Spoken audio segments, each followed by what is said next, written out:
Okay, are you ready for a tough love moment? Here it is. You are stressed, and it might just be your fault. What? How dare you tell me that, Alea? You don't know my life. You don't know what happened with my car the other day and my kids and my partner and my career and my job and my clients. You don't know me. All of that is stressful. Is it?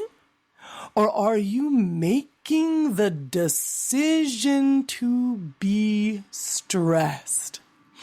I like to say that change is neutral. Our opinion of it makes it either good or bad. In that same vein, life is neutral. The happenings of life are neutral. Our reactions to them decide whether we are stressed or not, whether we are stressed or stimulated. Stressed or stimulated. We have a choice. And in this episode, I and you, my dear listener, are going to be blessed, for like younger millennials, #blessed, to talk to Michal.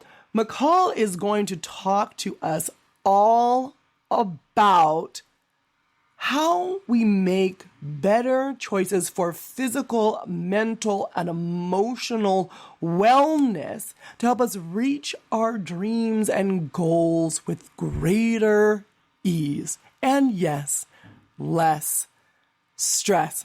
All right, if you are ready to go, I am ready to go. Let's go.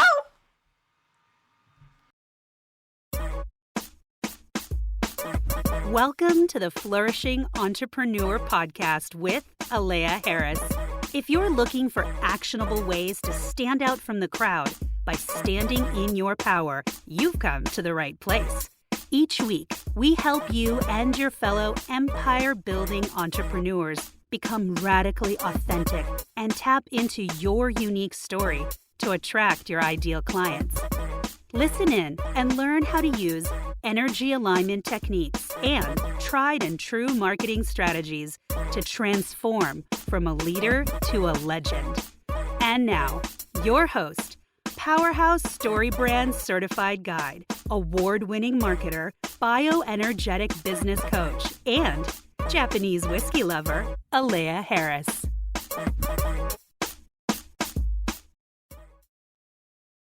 Michal LeBaron is the owner of Chronic Illness Solution. Michal had a long and painful journey with chronic illnesses.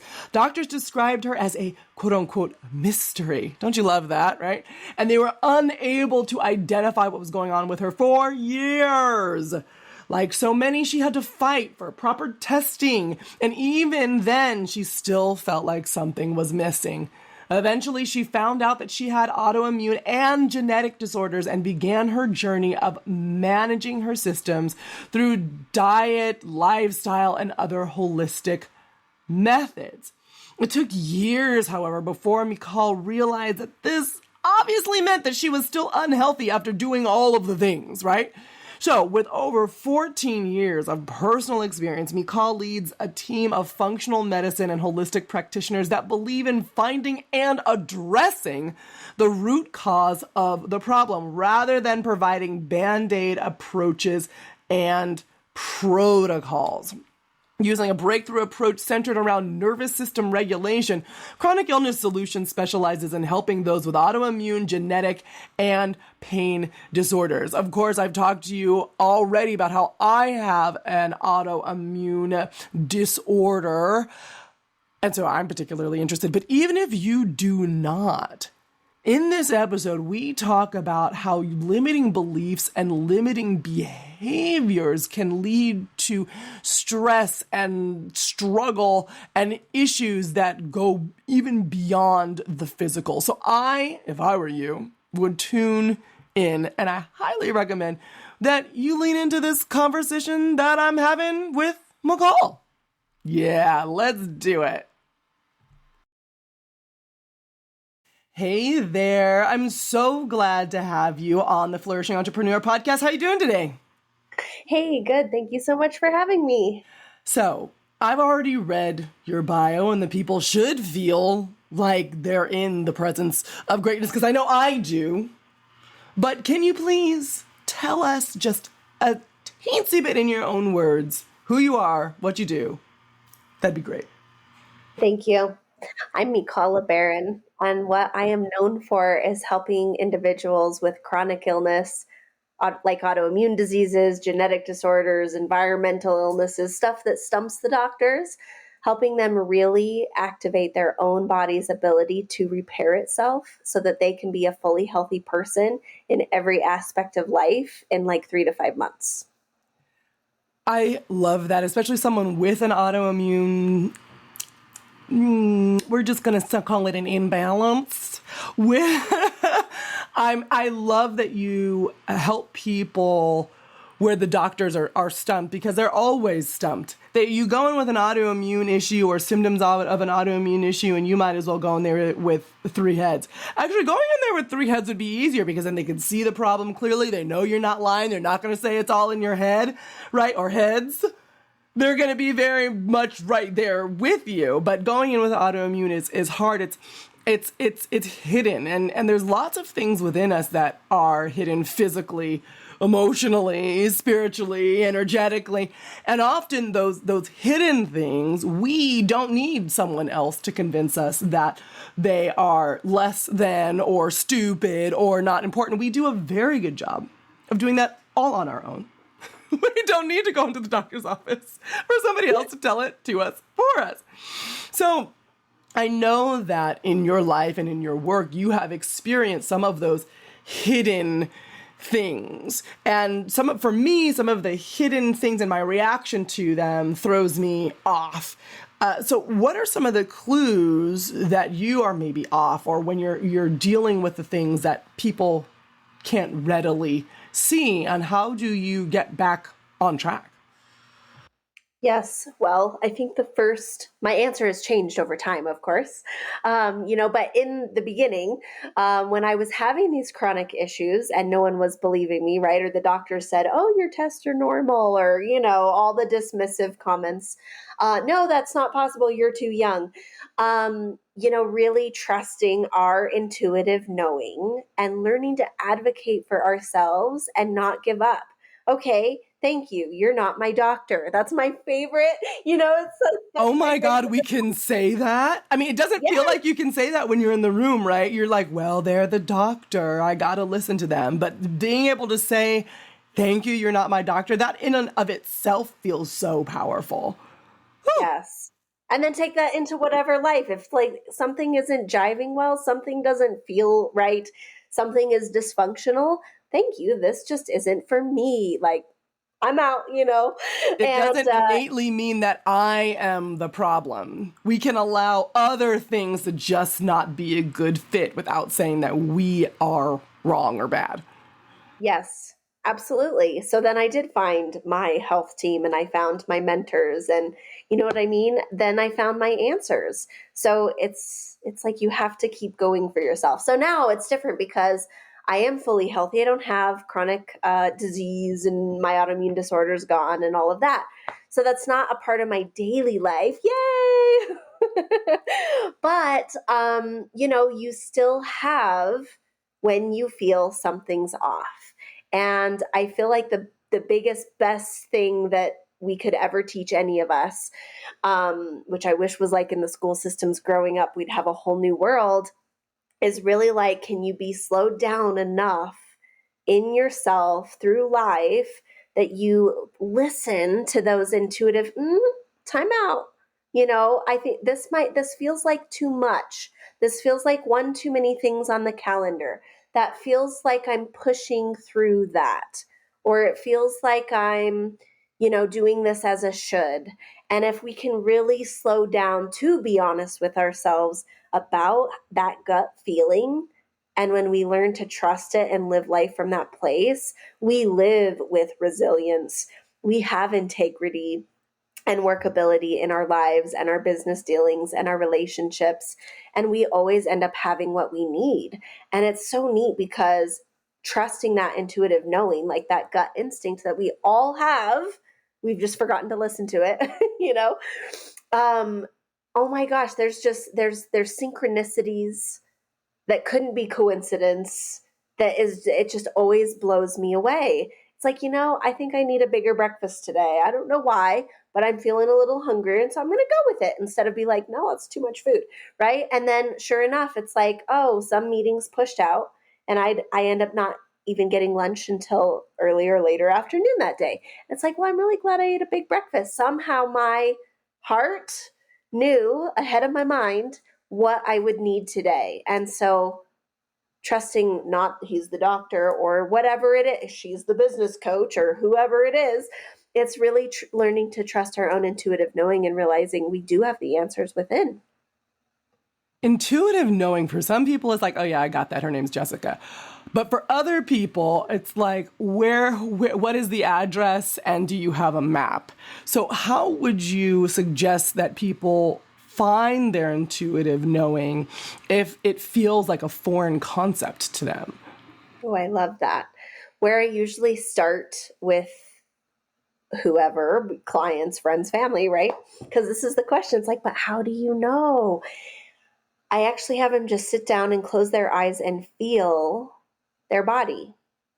And I have them ask themselves a question that they know the answer is yes, right? Definitively, without a doubt, what does a yes feel like? From my head to my toe, from in my thoughts and my brain and my mind, to my gut, to my shoulders, and they feel that yes, and whatever it is for them, it usually feels like a breath of fresh air, tension releasing, just some like, feeling, it's like that, feeling. And so then I say, okay, ask yourself a question, that is a no, that's something that just feels absolutely detestable, gross, awful to you. And sit in the no from head to toe, what's going on in your head. It's different things, and usually it feels like tension or this nauseous bleh feeling, it's just like, ugh, it just feels icky to me. And so people ask me like, well, how do you know? And I'm like, well, it doesn't matter how I know. It matters that you know and that you connect to what does a yes feel like and what does a no feel like. And if people just slow down and do this simple exercise, they will immediately begin to feel the difference within them of what their soul says is a yes and what their soul says is a no, and what their body says is a yes, what their body says is a no. And it's just developing that awareness, like that's it. And then it's just developing that so that, it doesn't take as long and you don't have to pause, as you kind of just go through life with that knowing. I love that. I do something very similar. I even do that from the stage when I'm speaking on stage with full audiences, and we go through that because we are very disconnected from our bodies in the way that most people live their daily lives. Even me, lots of days I feel disconnected or have days like, well, where did the day go? It's 5:00, and did I wake up yet? Did I brush my teeth? Did I start my day yet? Like, what happened? It just blurred by. And being connected with your body helps do something that I would love for you to also expand on, because you've said it several times. Slow down, pause. As someone who is a type A person, I have an Aries moon, I am going to go. And I only know one speed, and it is fast. It might be fast right into a brick wall, but I'm going with gusto. So when you say slow down, are you meaning like the sloth from that cartoon at the DMV, that's like moving slowly? Are you saying, I just got to sit on my booty and meditate? I have to cancel everything on my calendar? What does that realistically look like for someone who, now we're just getting into me. I'm sorry if you're listening to this and this is not you. This is my time. Because I want to know this answer for me, a recovering type A pluser. what does that mean? And how do you do it without feeling like you are going against who you are? I love that so much. I'm also a recovering type A pluser. And it really took something to learn to slow down, but it's not, while we think it's hard, it doesn't take time. That's the oxymoron. It doesn't take time. Time is not at all in the equation with this.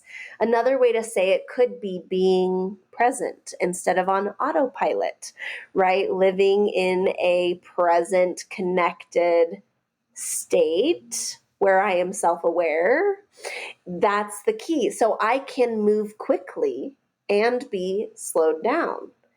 It doesn't, and I love the whole sloth analogy. It's like, yeah, sloth down. That's a beautiful visual. I love it. So just sloth right on down.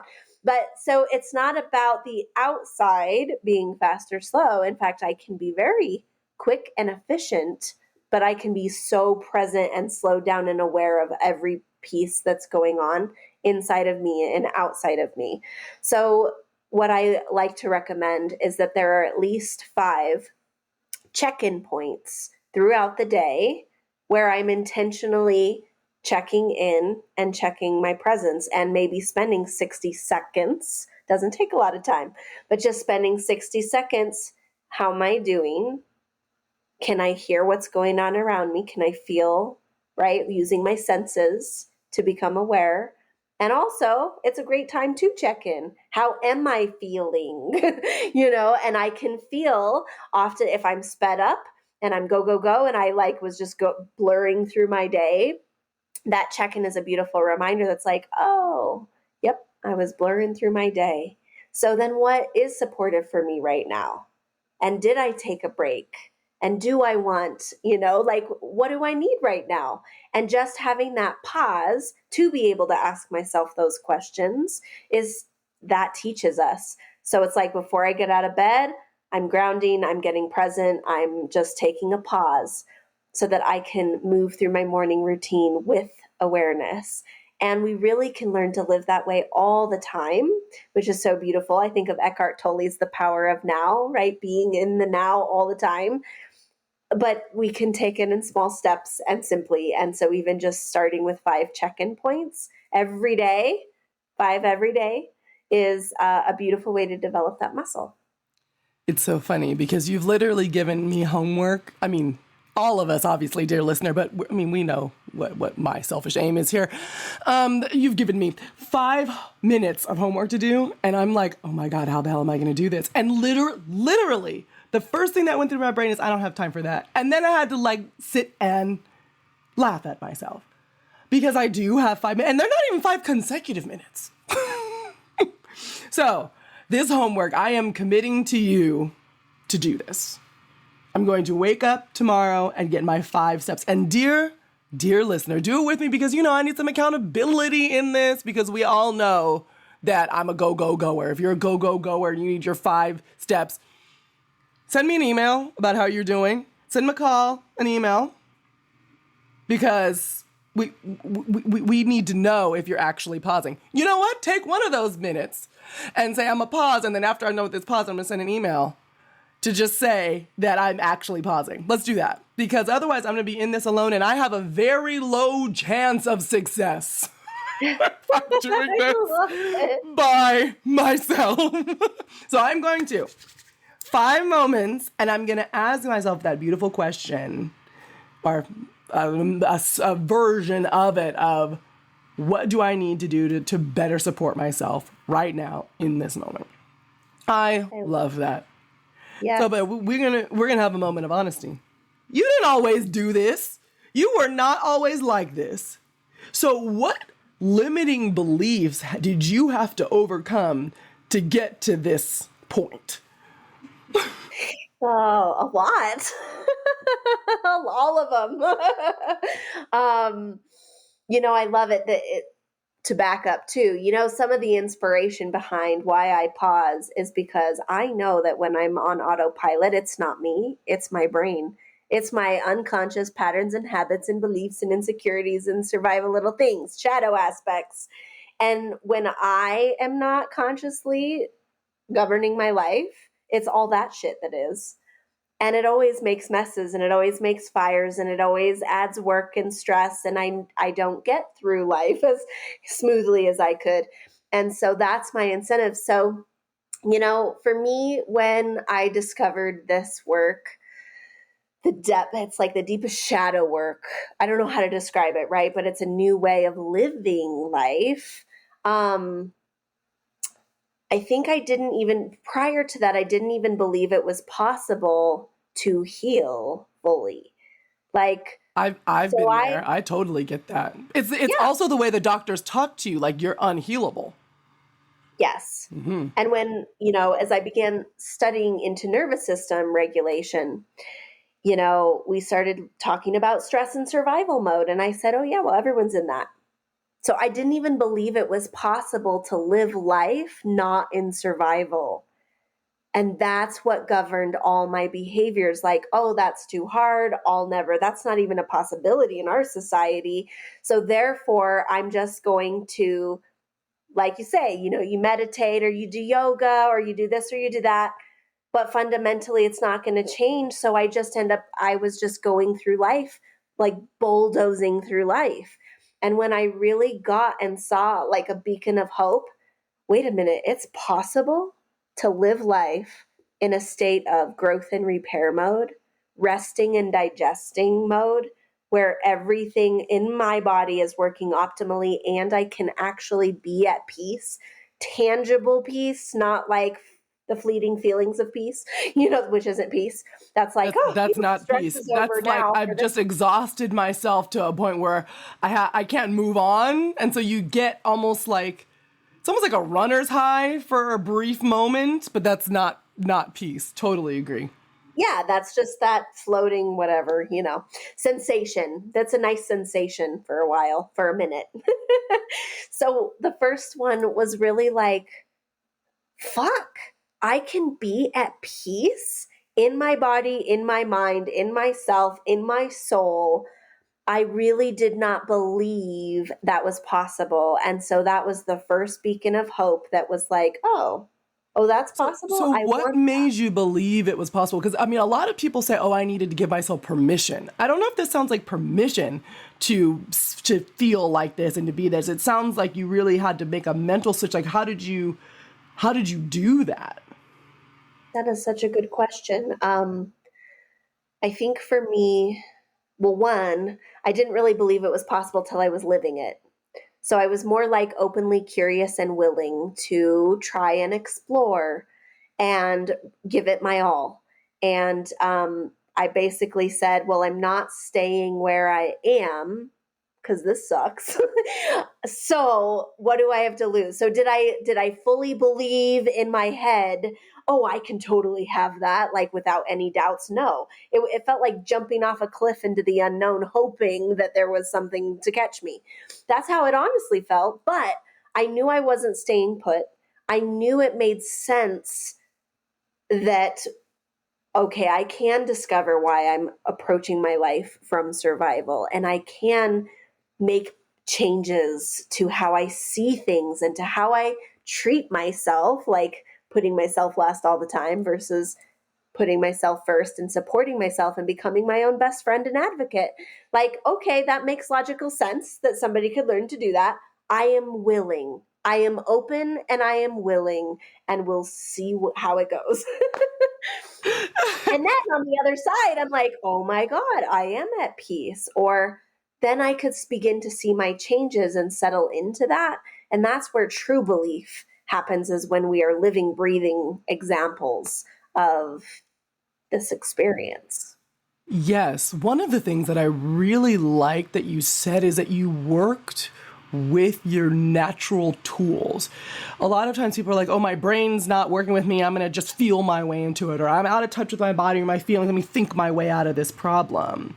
But you found a way to incorporate your thoughts, your feelings, your body, and logic to apply logic to all three of those elements to navigate your way away from beliefs that were no longer serving you. There's such a clarity of mind and presence that you had to do that. And I don't know if it was as clear in the moment as you're articulating it now, but clearly something was clear because it worked. And you were able to move to a different place. I really have a lot of respect for that, because sometimes I'd be running around here like totally off the wall inside my head. Don't look at my face. My face is cool, calm, and collected, and baby, I got it together. I got my pearl earrings on, and my hair is whipping today, and everything seems cool. But inside of me, oh my God, like literally at the time of this recording, when I'm talking to y'all right now, I feel like I'm about to pop, because of all that stuff rolling around. So I admire that presence of mind. I'm planning to emulate it. Maybe it's going to start in those 5 pausing moments to be able to work with myself as opposed to against myself. So, thank you. I don't know about you, dear listener, but if you are not getting some emotional help from this, you probably need to rewind and listen again, because the things that we're talking about are situations, and maybe you don't have an autoimmune disease and you're like, I can't relate to this because my situation is totally different. It's not an autoimmune disease. I'm just in an abusive relationship. Same difference. The internal conversations you're having with yourself relate to the tools that Michal is talking about right now. But this didn't come like out of the blue. Like you weren't sitting under the Bodhi tree and all of a sudden, I have the answers. You had to go through some stuff, right? Am I right? Right. Oh, yeah. So if you could talk about the most pivotal moment of your life, a moment of rebirth, how did you then manage all these limiting beliefs and manage this transition? What did you learn? How are you better now on the other side? I love how you articulate everything. It's so beautiful. And it's like new words. I'm like, oh yeah, I've never heard it said that way. That's so beautiful. Yeah, you don't get here through some easy cakewalk journey, and life doesn't become a cakewalk journey when you're at peace. Life is still very up and down, full of stressors and challenges. And I think it's in the approach of it where the experience changes. So if my expectations of life are different than the reality of life, I am already going to be in turmoil. I am already going to be not at peace and feeling stressed and in survival. But when I can accept the reality of life for what, and myself, wherever I am on my journey, because I'm not perfect and I am still human and I am still on this personal growth journey. So really accepting where I am and the reality right now as it is, then gives me access to begin to do something about it. And it's really what I'm learning being a healthy person is it's how I am with myself through the journey of life. Am I my at worst critic? Am I shoulding myself throughout every damn minute of the day? Am I judging myself and comparing myself to who I think I should be?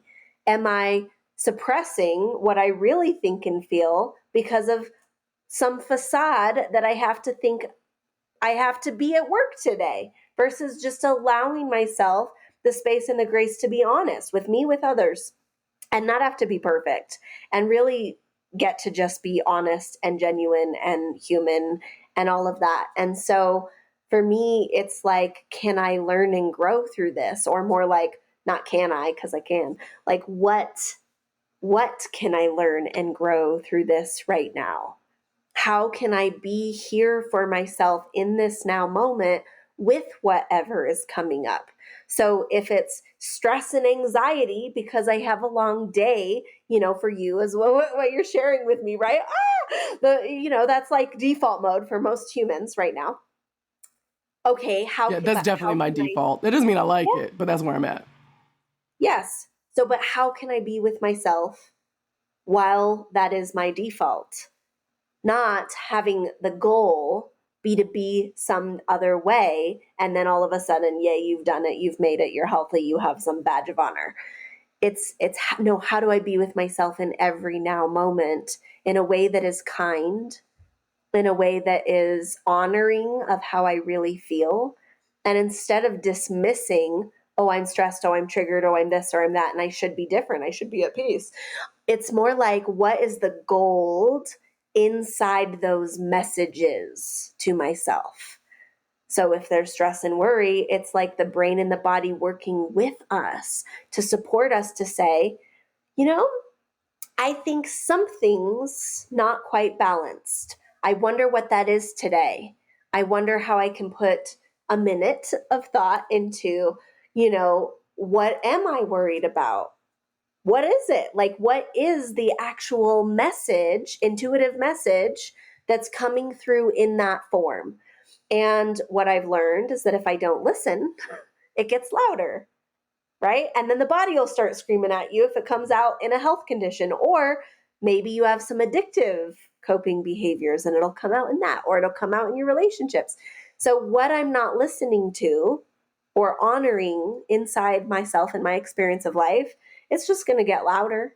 And so it's learning how to honor and listen to that, not from judgment, but from genuine, like as if you would a friend. We actually listen to our friends, and we don't like, oh, you shouldn't be feeling that. We're not to our friends like we are to ourselves. So can you listen to yourself with the same love and support and compassion that you would a friend? And then give yourself the own advice, just like you would give a friend. And then can you listen to it like you would listen to your friend? That's the real challenge. You mentioned life doesn't become easy once you achieve a sense of peace. So why do I want to achieve a sense of peace at all? What's the point? I love it. Well, so our experience of life doesn't come from the facts of life. So my experience of life, whether I can be at peace or not, comes from the inside of me and my relationship to myself going through life. So what most people do, right, is they think the outside of life needs to become easy for me to feel that it's easy. No, that's not true. You can be going through whatever in life, all of it, all the stuff, right? But can you be at peace in yourself through that? So that's the beauty, is really going from being the victim of life circumstance, thinking I feel the way I do because this is the way life is, versus recognizing I really can create my own experience of life. And I love trees. I never did before, but they teach me a lot. So a resilient, healthy tree in the storms of life does not feel stress. It actually uses it as stimulation. That's how it occurs. And so a healthy tree is flexible, it's resilient, and it bends when the winds blow. And it doesn't break. The branches don't break when it's resilient. And it uses all that stimulation from the weather and the storm and the rain and the winds and the hail and whatever. It actually sends that stimulation down to its roots, and the roots grow deeper and gets access to more nutrients and gets access to more water, and it becomes an even healthier, more resilient tree. And so same with people. When we are resilient and healthy and at peace on the inside, that's the experience through which we use life. And it doesn't translate as stress and freak out, survival, it doesn't translate the same. When we are in a state of resting, digesting, growth, and repair, or peace and joy and acceptance of life and ourselves, that is, it doesn't occur as stress. It occurs as stimulation. And it occurs as stimulation for our own growth and our own well-being. And then you can get really cool and woo-woo with it, like the opening of our spiritual gifts in life and the clarifying of our soul purpose in our path. And you know what I mean? It's like, oh my gosh, all things in life work for us through this perspective, And when I see how it's working for me to the greatest good, strengthening me, growing me, challenging me, making life juicy and delicious, and, ooh, it's like an adventure. Ooh, how's she going to get through this now? That's an entirely different perspective than when we are just going through life surviving and being at the effect of challenges in life without being there to support ourselves in a healthy way through it. Oh my God, I feel great. I literally felt woo moment, my heart chakra just kind of expand and relax because it's really, really things I know. I always say everything's working out for my highest good, but when I say the words and I say them so often, they don't mean anything anymore. They're just now just syllables coming out of my mouth. But that's what you're talking about, and I love the illustration. It's also not passive.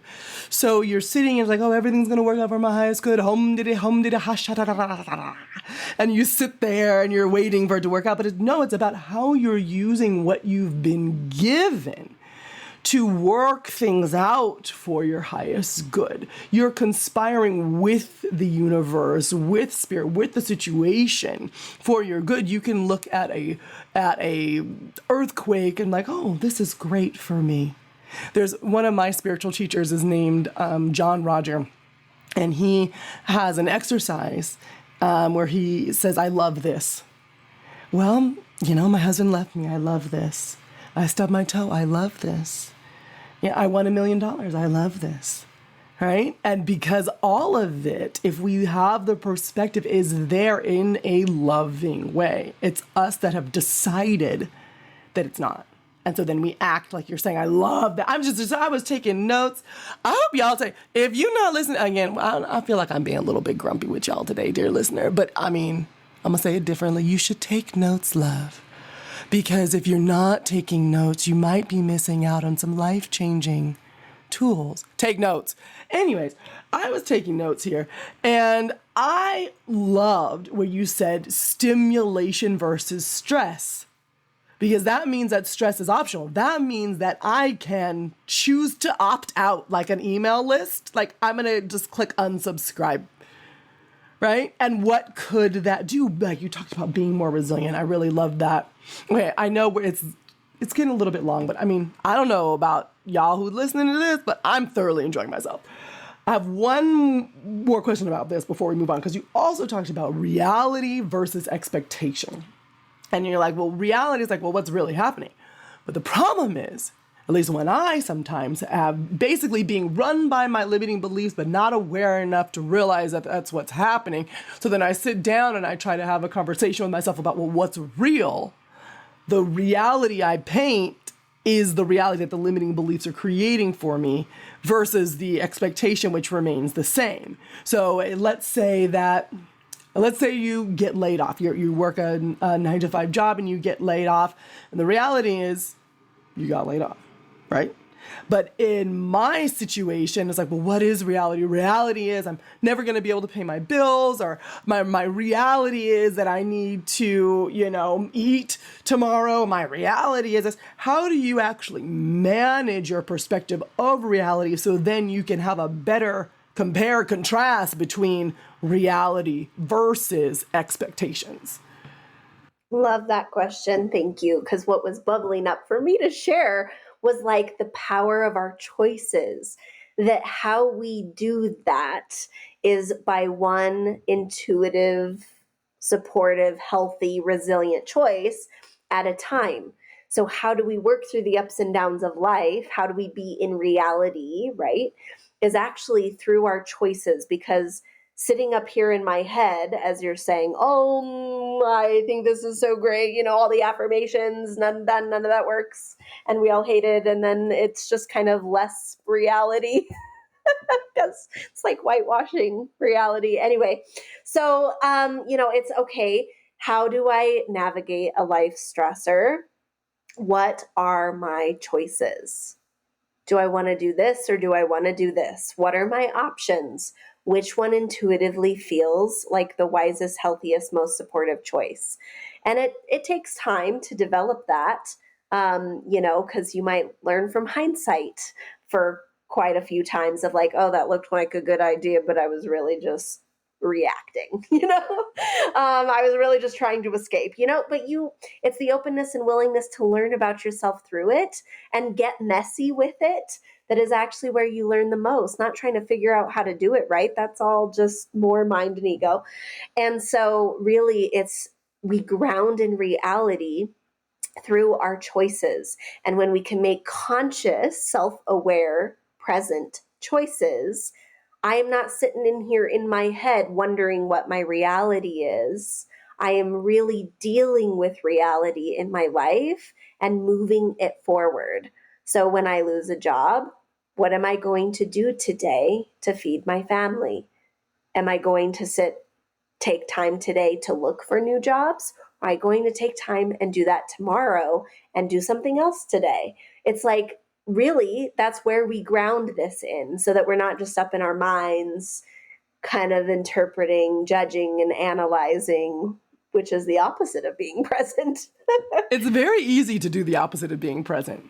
It is. Because present is quiet and still and just waits for you to come to them. It's like the pretty girl at the party, right? Like, well, eventually someone will come and talk to me, right?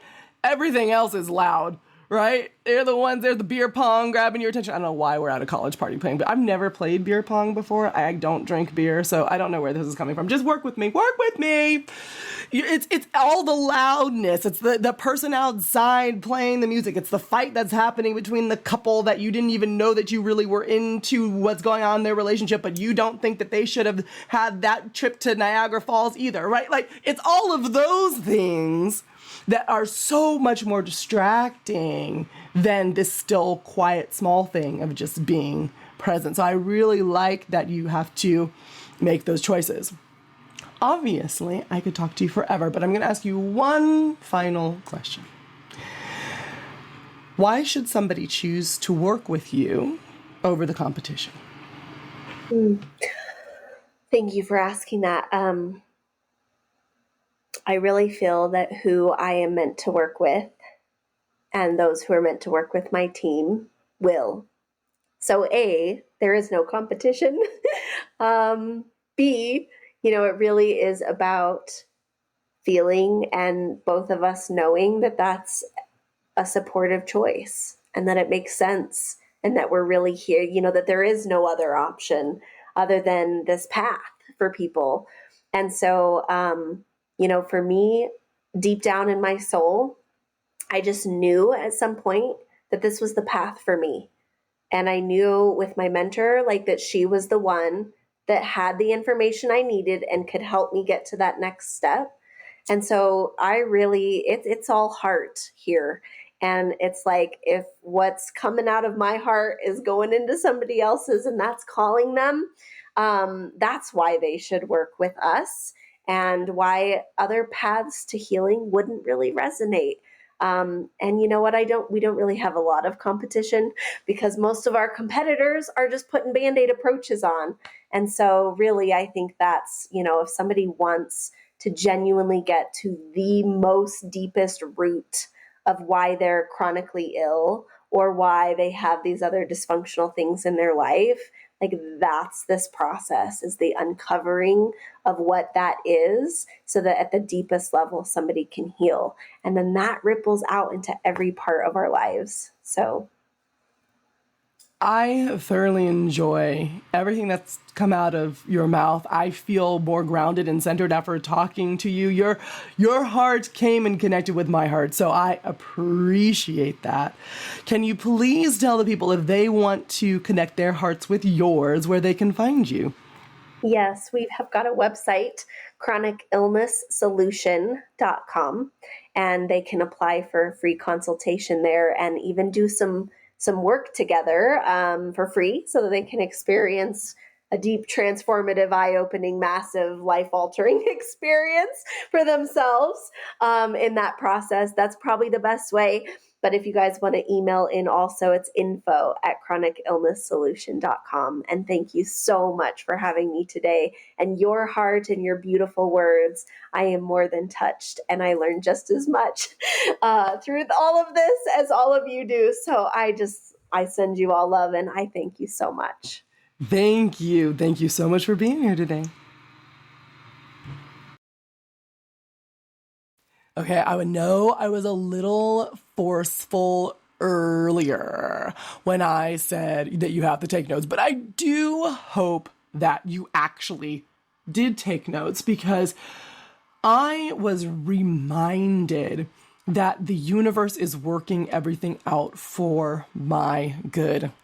My husband Brandon and I have been having this discussion, and he's the kind of guy that is spoiled, not just by me, but by everyone. He just gets gifts at random. He's the kind of guy who, if there's a raffle, he wins the raffle. People give him free stuff. He gets out of things. And he just said a couple nights ago to me that it's because he expects things to work out for his good. He expects to be spoiled regardless of the situation. And this interview that we just had reminded me of that.